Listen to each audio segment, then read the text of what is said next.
विश्व में चल रहे अनेक तनावों को लेकर भारत की सोच स्पष्ट ही है। हमने सदैव शांति और स्थिरता बनाए रखने का आह्वान किया है और जब दो लोकतंत्र साथ खड़े होते हैं तो शांति की आवाज और भी सशक्त हो जाती है। पश्चिम एशिया की वर्तमान स्थिति हमारे लिए गहरी चिंता का विषय है। भारत डायलॉग और डिप्लोमेसी के माध्यम से सभी विवादों का समाधान का समर्थन करता है। इस क्षेत्र में मौजूद सभी भारतीय नागरिकों की सुरक्षा के लिए हम सभी देशों के साथ मिलकर काम करते रहेंगे। जय हिंद बंधुरा, আমি দীপঙ্কর মণ্ডল। আপনারা দেখছেন নবান্ন নিমন্ত্রণ। আপনাদের সবাইকে স্বাগত। বন্ধুরা, পরিস্থিতি কিন্তু ভালো না, পরিস্থিতি একদমই ভালো না। একদম শুরুতে যে ছবিটা আমরা দেখালাম সেটা হচ্ছে আফগানিস্তানের এবং পাকিস্তানের মধ্যে যুদ্ধের ছবি। একটা অবাস্তব অলি খোয়াব, সেই শব্দটা আপনারা শুনেছেন, গজবায়েতুল হিন্দ বা গজবায়ে হিন্দ, সেটার কোনো কোনো বিশ্বাসযোগ্যতা নেই, সেটার কোনো বাস্তব ভিত্তি নেই। কিন্তু মোট তিনটে অপারেশনের কথা আজকে আপনাদেরকে আমরা বলবো। তিনটে অপারেশন হচ্ছে, নাম্বার ওয়ান হচ্ছে গজব-লিল হক। গজব-লিল হক অপারেশনটা কি? গজব-লিল হক হচ্ছে পাকিস্তান আফগানিস্তানের বিরুদ্ধে প্রকাশ্যে যুদ্ধ ঘোষণা করেছে। এবারে আফগানিস্তানের যে তালিবান সরকার, তারা কি চুপ করে বসে আছে? দেখুন, দু তরফে গোলাগুলি একদম শুরুতেই আপনারা দেখলেন, বেশ কয়েকদিন ধরে চলছে এবং আজকে আফগানিস্তানের তরফে অর্থাৎ তালিবান সরকারের তরফে নূর খান এয়ারবেস, পাকিস্তানের রাওয়ালপিন্ডিতে, সেখানে হামলা চালানো হয়েছে এবং নূর খান এয়ারবেস ছিন্ন বিচ্ছিন্ন হয়ে গিয়েছে, মানে পাকিস্তানের দফা রফা হয়ে গিয়েছে। শুধু কি এখানেই শেষ? আফগানিস্তান পাকিস্তানের মধ্যে বিভিন্ন জায়গায় তাদের আর্মি হেডকোয়ার্টারগুলোতে হামলা চালিয়েছে এবং যা খবর পাওয়া যাচ্ছে পাকিস্তান প্রায় টুকরো টুকরো হয়ে যাওয়ার মতো অবস্থা হয়েছে। যেখানে কোয়েটা বলে একটা জায়গা রয়েছে, বালুচিস্তানের কোয়েটা, খাইবার পাখতুনখোয়া, এইসব জায়গায়, পাঞ্জাব প্রভিন্স, বিভিন্ন জায়গায় আফগানিস্তানের তালিবান সেনা তারা ঢুকে পড়েছে। এবং এই তালিবানের ইতিহাস কি? তালিবানের ইতিহাস হচ্ছে পাকিস্তান একসময় তাদেরকে প্রশ্রয় দিয়েছিল, আশ্রয় দিয়েছিল, তাদেরকে একদম রোষে বসে, যেমন ভাবে মনে থাকবে 9/11, যেখানে 9/11-এর ঘটনার পেছনে পাকিস্তানের জঙ্গিরা দায়ী, ওসামা বিন লাদেন, তাকে আশ্রয় দিয়েছিল পাকিস্তান। এবং একইভাবে ভারতের বিরুদ্ধে কাজে লাগানোর জন্য তালিবানকে তারা ব্যবহার করবে এমনটা ভেবেছিল। এবং এখন যা অবস্থা, তালিবানের সঙ্গে ভারতের মিত্রতা হয়ে গিয়েছে, বন্ধুত্ব হয়ে গিয়েছে। এখন পাকিস্তান পড়েছে মহা ফ্যাসাদে। বন্ধুরা, পাকিস্তানের অবস্থা কিন্তু খুব একটা ভালো না। এবার পাকিস্তানের সঙ্গে রিলেটেড কি? আপনারা যে থাম্বনেল দেখছেন, যে তৃতীয় বিশ্বযুদ্ধ, একটা জিজ্ঞাসা চিহ্ন আমরা দিয়েছি। দেখুন, তৃতীয় বিশ্বযুদ্ধ এখনো শুরু না হলেও এখনো পর্যন্ত মধ্যপ্রাচ্যের বেশ কিছু দেশ কিন্তু যুদ্ধে জড়িয়ে পড়েছে।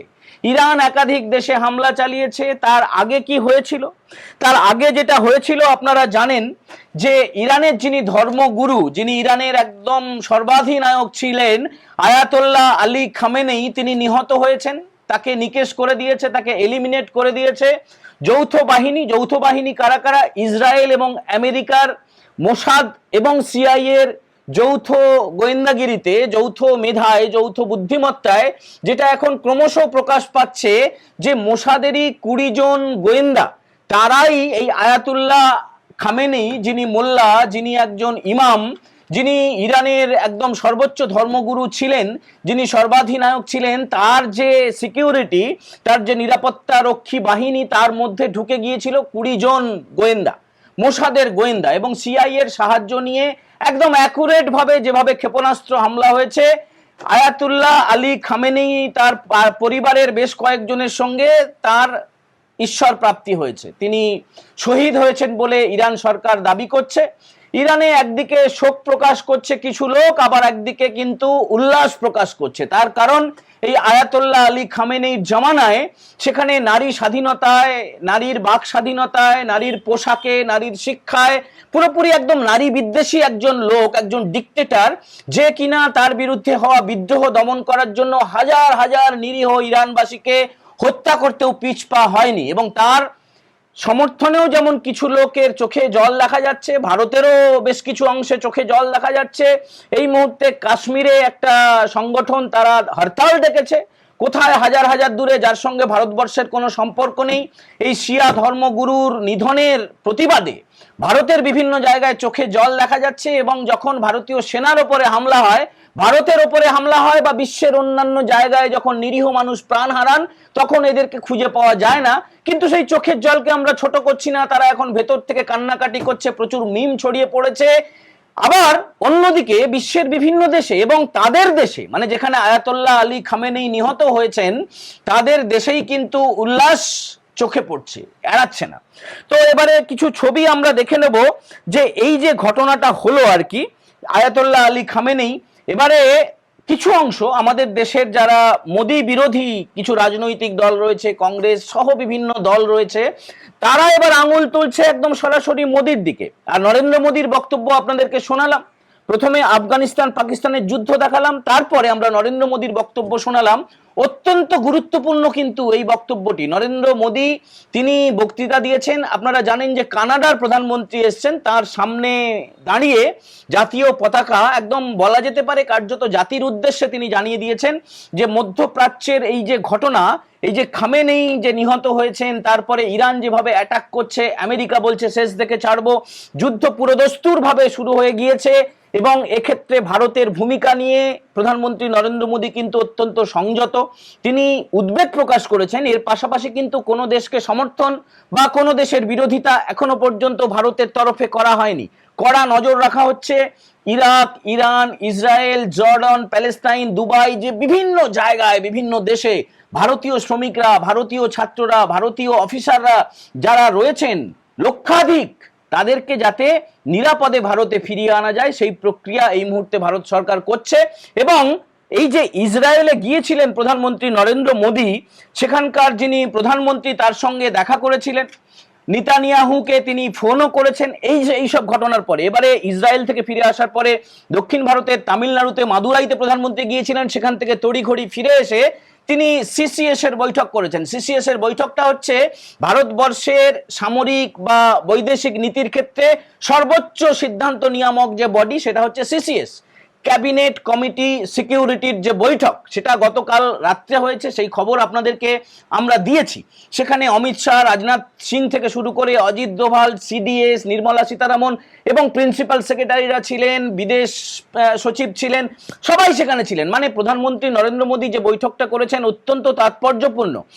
ভারত সরকার এখন কি করবে না করবে, দেখুন অভ্যন্তরীণ ব্যাপার নিয়ে আমরা খুব বেশি কিছু না বলতে পারলেও ভারত সরকার বা আমাদের দেশ যে এই মধ্যপ্রাচ্যের ঘটনা নিয়ে, এই আয়াতুল্লাহ আলী খামেনেই নিহত হওয়া, তার পরিবারের কয়েকজনের নিহত হওয়া, আমেরিকা এবং ইসরায়েলের যৌথ বাহিনীর ফলে যে ঘটনা ঘটেছে, ইরান আবার যে পাল্টা হামলাগুলো করছে, এগুলো নিয়ে কিন্তু যথেষ্ট উদ্বেগের কারণ রয়েছে। তার কারণ বিশ্ব জুড়ে বিভিন্ন মিডিয়ার তরফে বিভিন্ন খবর টুকরো টাকরা, কিছু গুজব, বা ভারতীয় মিডিয়াও কিছু কিছু খবর তৈরি করার চেষ্টা করছে, এবং কিছু কিছু ঘটনা সত্যি, এবং যুদ্ধ হলে যা যা হয়, কিছু রটে যায়, কিছু ঘটে যায়। ভারতের শেয়ার বাজারে কিছুটা পতন হয়েছে, ভারতের শেয়ার বাজারে শুধুমাত্র যে পতন হয়েছে তাই নয়, সোনার উপর দাম কিছুটা বেড়ে গিয়েছে, তেলের দাম কিছুটা বাড়তে চলেছে, গ্যাসের দাম বাড়তে চলেছে, অযথা এবারে শাকসবজির দামও বাড়তে চলেছে, চাল ডাল গম দেখবেন কিছুদিনের মধ্যে দাম বেড়ে যাবে। একটা অস্থিরতা তৈরি করার চেষ্টা করা হবে, কালো বাজারি করার চেষ্টা করা হবে, সেটা ভারত সরকার কিভাবে কঠোর হাতে দমন করতে পারে সেইটা নিয়ে কিন্তু বৈঠক হয়ে গিয়েছে। এবং এই সিডিএস এর বৈঠকের সিদ্ধান্ত আস্তে আস্তে করে প্রকাশিত হবে। এখন দেখুন প্রকাশ্যে কিছু কথা বলা যায়, কিছু কাজের মাধ্যমে করে দেখানো যায়। অপারেশন সিঁদুরের সময় শুধুমাত্র প্রধানমন্ত্রী নরেন্দ্র মোদী ঘোষণাটুকু করেছিলেন, তারপরে কি হয়েছে না হয়েছে আপনারা সব দেখেছেন। এই যে যেখানে আফগানিস্তান হামলা করেছে নূর খান এয়ারবেস, এই নূর খান এয়ারবেসে ঠিক 10 মাস আগে অপারেশন সিঁদুর কিন্তু হয়েছিল, এবং সেই ক্ষতি সামলে উঠতে না উঠতেই পাকিস্তান আবার একটা বড় ক্ষতির মুখে পড়ে গিয়েছে। এবং দেখুন এই মুহূর্তে যে দেশগুলো যুদ্ধে জড়িয়ে পড়েছে, Iran, America, Israel, Yemen, Bahrain, Pakistan, Afghanistan, Qatar আর ইউএই, কুয়েত, এই দেশগুলো সরাসরি যুদ্ধে জড়িয়ে পড়েছে। ইসরায়েলের প্রধানমন্ত্রীর সঙ্গে আমাদের প্রধানমন্ত্রী নরেন্দ্র মোদী তিনি সকালবেলা কথা বলেছেন, এবং এর পাশাপাশি ইউএইর যিনি সবচেয়ে উঁচু পদে রয়েছেন, তাকেও তিনি ফোন করেছিলেন। এবং এই যে ক্রস বর্ডার ফাইটিং শুরু হয়ে গিয়েছে বিভিন্ন দেশের মধ্যে, নেতানিয়াহুর সঙ্গে কথা হয়েছে, ইউএইর প্রেসিডেন্ট মোহাম্মদ বিন জায়েদের সঙ্গে আমাদের দেশের প্রধানমন্ত্রীর কথা হয়েছে। সতর্ক নজর রাখা হচ্ছে। ইন্ডিয়ান যে গোয়েন্দারা, ভারতীয় গোয়েন্দা সংস্থা RAW র কিন্তু সদা সতর্ক রয়েছে, সমস্ত রিপোর্টগুলো চলে আসছে। আর IRGC যেটা ইরানের, যেটা ইসলামিক রেভলিউশনারি গার্ড, তারা ভুলভাল কিছু হামলা করতে শুরু করেছে এবং তাদের নিজেদের দেশেই হামলা করে, মানে ভুলভাল ভাবে মিসাইলটাকে এমন ভাবে তারা উৎক্ষেপণ করার চেষ্টা করেছিল, নিজেদের দেশে একটা স্কুলে সেই হামলা হয়েছে এবং তার ফলে প্রচুর নিরীহ মানুষেরও প্রাণ গিয়েছে। এই কারণেই আমরা বলছি যে একটা সন্দেহ প্রকাশ করছি, আশঙ্কা প্রকাশ করছি যে তৃতীয় বিশ্বযুদ্ধ না শুরু হয়ে যায়। বন্ধুরা, আমরা কেউ কিন্তু যুদ্ধের পক্ষে নই। যুদ্ধের যে ভয়াবহতা, প্রথম বিশ্বযুদ্ধ, দ্বিতীয় বিশ্বযুদ্ধ, তারপরে গোটা বিশ্ব জুড়ে যে অসহায়তা, যে ক্রন্দন, যে প্রাণহানি, যে ক্ষতি হয়ে গিয়েছে, আমরা কেউ চাই না। সবচেয়ে বড় যেগুলো বিগ প্লেয়ার, রাশিয়া এবং চীনও কিন্তু এই মুহূর্তে কোনো বিবৃতি দেয়নি, তারা চুপ করে পরিস্থিতির দিকে নজর রাখছে। একইভাবে আমাদের সরকার, ভারতবর্ষের সরকারও কিন্তু চুপ করে আছে। অন্যদিকে বাংলাদেশের যারা উগ্রপন্থী, বাংলাদেশের যারা জামাতপন্থী, তাদের মধ্যে বিরাট নরম গরম কথা কিন্তু শুরু হয়ে গিয়েছে। এবারে আমরা নরেন্দ্র মোদীর দুটো ছোট টুইট দেখে নেব।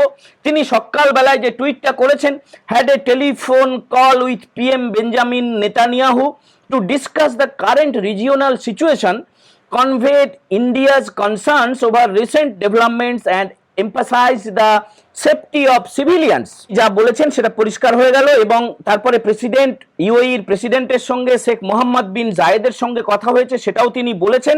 এরপরে যেটা কংগ্রেসের তরফে বা মোদী বিরোধী বা বিজেপি বিরোধী বা NDA বিরোধী ভারতীয় রাজনীতিকদের মধ্যে একটা বক্তব্য, বা আমাদের দর্শকদের দু একজনের মধ্যেও এই বক্তব্যটা আমরা দেখতে পাচ্ছি যে নরেন্দ্র মোদী কেন এই যে মোল্লা, যিনি ইমাম, যিনি মারা গিয়েছেন, আয়াতুল্লাহ আলী খামেনি, তার ব্যাপারে কেন শোক প্রকাশ করছেন না, কেন নিন্দা জানাচ্ছেন না? এটা একটা বিরাট রহস্য। এটা সম্ভবত কোনো মিডিয়ায় আপনারা দেখেননি, আমরা সেটা খোলসা করব। আজ থেকে বেশ কয়েক বছর আগের দুটো টুইট, এই আয়াতুল্লাহ আলী খামেনি কি টুইট করেছিলেন, অযথা তিনি কিভাবে ভারতের প্রতি বিদ্বেষ জানিয়েছিলেন, হিন্দুদের প্রতি বিদ্বেষ জানিয়েছিলেন, এই দুটো টুইট আপনারা দেখে নিন। এই দুটো টুইটে এই মৃত খামেনি, যে ইরান সরকার যাকে 40 দিনের রাষ্ট্রীয় শোক প্রকাশ করেছে, এবং এর পাশাপাশি যেটা আমেরিকা এবং ইসরায়েল এপিক ফিউরি বলে যে অপারেশনটা, মানে আমরা মোট 3টে অপারেশনের কথা আপনাদের বলেছিলাম। প্রথম হচ্ছে গজব লিল হক, যেটা পাকিস্তান আফগানিস্তানের বিরুদ্ধে অপারেশন শুরু করেছে। সেকেন্ড অপারেশন হচ্ছে অপারেশন এপিক ফিউরি, যেটা ইরানের এই আয়াতুল্লাহকে নিকেশ করে দিয়েছে, এলিমিনেট করে দিয়েছে। আর দ্বিতীয় অপারেশন হচ্ছে ইরানের তরফে আর একটা অপারেশন, অপারেশন লায়ন্স রোয়ার। অপারেশন লায়ন্স রোয়ার, এই অপারেশন লায়ন্স রোয়ারের ফলে অনেকে ভয় পাচ্ছেন যে পারমাণবিক অস্ত্র না ব্যবহার করে ফেলে ইরান, তাহলে কিন্তু আরো ভয়ঙ্কর অবস্থা তৈরি হবে, গোটা বিশ্ব যে যুদ্ধে জড়িয়ে পড়বে, এটা নিয়ে কোনো সন্দেহ নেই। তো এবারে যে আয়াতুল্লাহ আলী খামেনি প্রসঙ্গে যেটা বলছিলাম, যে তিনি 2020 সালের 5ই মার্চ, এই টুইটটা একটু ভালো করে দেখুন। আমরা এটা জোগাড় করেছি, অনেক কষ্ট করে জোগাড় করেছি। এই যে মোল্লা বা ইমাম বা তাদের যে ধর্মগুরু, শিয়া ধর্মগুরু, ইরানের যিনি সর্বাধিনায়ক ছিলেন, তিনি কি লিখেছিলেন? কোনো বিনা প্ররোচনায়, কোনো দরকার ছিল না, তার সঙ্গে ভারতের কোনো সম্পর্ক নেই। তিনি যেটা লিখেছিলেন সেটা একটু ভালো করে দেখুন। খামেনি লিখছেন, the hearts of Muslims all over the world are grieving over the massacre of Muslims in India. ওনার কি দরকার, মানে রাজনীতির রুটি শাকার জন্য এইসব কথা। The government of India should confront extremist Hindus and their parties to stop the massacre of Muslims in order to prevent India's isolation from the world of Islam। মানে ভারত সরকারকে নাকি হিন্দুত্ববাদী যে সংগঠনগুলো রয়েছে তার দাবি, এই আয়াতুল্লাহ, মৃত আয়াতুল্লাহ আলী খামেনির দাবি যে ভারত সরকার এটাকে বন্ধ করতে হবে এবং মুসলিমরা বিরাট বিপদে রয়েছে। এরপরে আরেকটা টুইট দেখুন, 2024 সালের এই টুইটটা, এই যে আয়াতুল্লাহ করেছিলেন 86 বছর বয়সে, যাকে এলিমিনেট করে দিয়েছে, তার পরিবারের বেশ কয়েকজন এলিমিনেট হয়ে গিয়েছে। তিনি লিখছেন, the enemies of Islam have always tried to make us indifferent with regard to our shared identity as an Islamic ummah. We cannot consider ourselves to be Muslims if we are obvious to the suffering that a Muslim is enduring in Myanmar, Gaza, India or any other place, বুঝতে পারলেন পরিষ্কার? অযথা কোনো দরকার নেই, তবু এই Ayatollah Ali Khamenei তিনি ভারতের বিরুদ্ধে প্রকাশ্যে গোটা বিশ্বের সামনে এই টুইটটা করেছিলেন। তারপরে কি তার যে মৃত্যু, তাদের দাবি শহীদ হওয়া, আমেরিকা ইসরায়েলের দাবি এলিমিনেট করা, একজন ডিকটেটরকে সরিয়ে দেওয়া, সেটা নিয়ে দেশের প্রধানমন্ত্রী নরেন্দ্র মোদীর মুখ খোলা উচিত।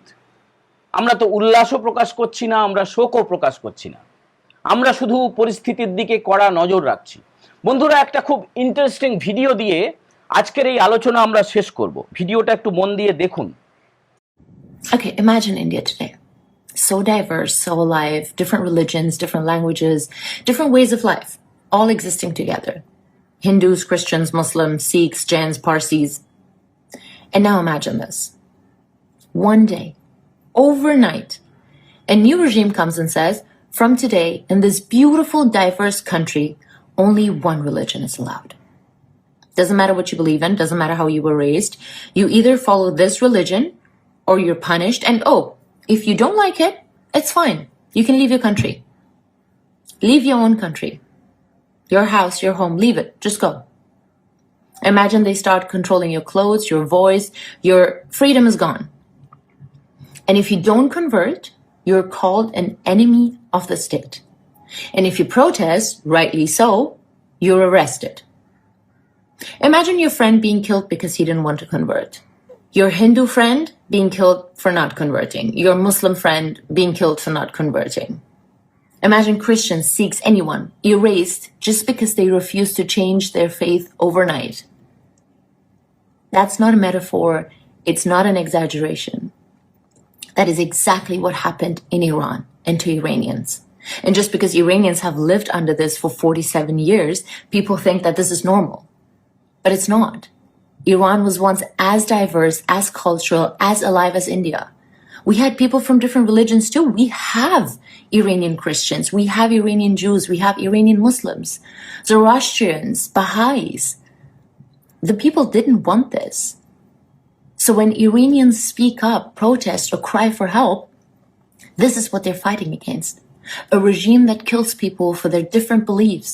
A regime that turned a prosperous, rich in minerals country into a mess with no electricity, no work, lowest currency in the world, and a forever mourning nation. Iranians didn't want this. As much as you wouldn't want this for your country or your people. Eliminate হওয়ার পরে একজন ইরানি মহিলা এই ভিডিওটা social মিডিয়ায় post করেছেন এবং সেটা ভাইরাল হয়েছে। তো এখানে তিনি যেটা বলার চেষ্টা করলেন যে আপনি আপনার দেশে আছেন, আপনাকে হঠাৎ করে বলা হলো যে ধর্মান্তরিত হও অথবা দেশ ছেড়ে পালিয়ে যাও। এর সঙ্গে মিল খুঁজে পাচ্ছেন কাশ্মীরি পণ্ডিতদের ক্ষেত্রে যেটা বলা হয়েছিল, রেলিব গালিব সালিব, ধর্মান্তরিত হও অথবা মৃত্যুবরণ করো অথবা পালিয়ে যাও।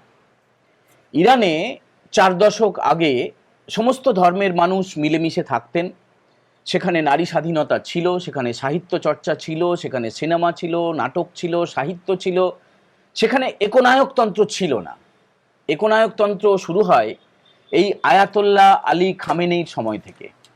গত 4 দশক ধরে সেখানে হিজাব যদি পরে কেউ না বেরোতো তাহলে সেটাকে পাপাচরণ বলে ধরা হতো এবং সেই মহিলাকে অ্যারেস্ট করা হতো, তাকে হত্যাও করে দেওয়া হতো।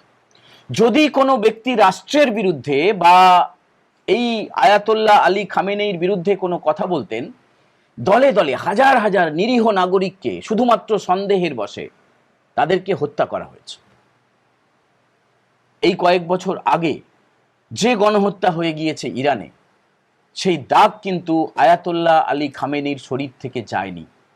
অনেকে এই কারণেই আনন্দ প্রকাশ করছেন, আবার অনেকে ধর্মীয় কারণে, শুধুমাত্র ইরানে নয় বিভিন্ন দেশে, এমনকি ভারতবর্ষে এই পাকিস্তানপন্থীরা পাকিস্তানের মধ্যেও চলছে, আবার পাকিস্তানের বর্ডার এপারে, কাঁটাতারের এপারে অর্থাৎ শ্রীনগরে মূলত, সেখানে এমন একটা অবস্থা তৈরি করা হয়েছে, লাল চকের যে ক্লক টাওয়ার, ঘড়ি ঘর বলা হয়, সেখানে পতাকা টাঙিয়ে দেওয়া হয়েছে ইরানের।